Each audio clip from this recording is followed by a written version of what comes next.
Here's a tweet I put out yesterday afternoon when the Ed Orgeron story popped, and then people started mentioning names. And I think this, I'm gonna, maybe I won't pin this because I'm not someone that does that. It's pretty impressive if you think about Baylor football. Not known as a blue blood, yet Taft, Briles, Rule were courted by either blue bloods and or the NFL. Dave Aranda's name will be tossed around, maybe even LSU, as Ross Dellinger even mentioned.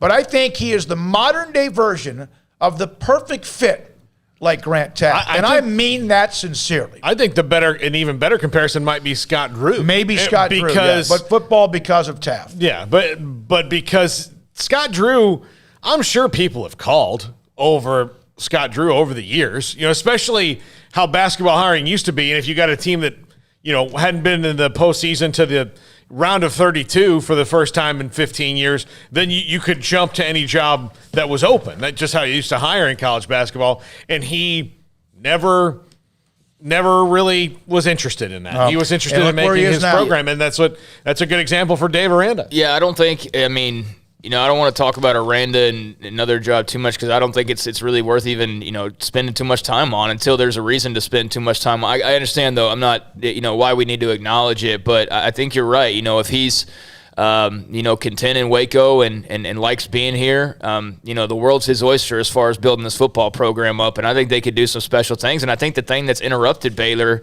are those coaching changes. Let's take the off-the-field stuff and the whole, scandal, wherever you want to place the blame with that, because it doesn't all go directly on Art Briles. You can say whatever you want to, but it does not absolutely go all on him. But, we can all acknowledge what this football team would be like if he had been coaching the last few years. They would have played in college football playoff championship. Oh, my God, games. yeah.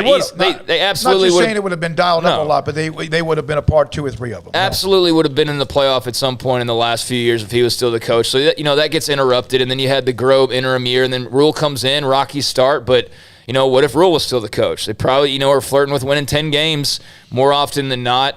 But, Aranda, I think the same thing's in store for him. So, we'll see how it goes. I'm not sweating anything as far as coaching vacancies and any of that right now. There's no reason to until given a reason to. But, safe to say, I'm hesitant to, get too gushy with head coaches, especially in college athletics. But clear to say we like what we've seen. Mike George texts Dave Aranda is in his element at Baylor. I agree. All right, when we come back, Walter Abercrombie was a hell of a running back at Baylor, played in the NFL with the Steelers.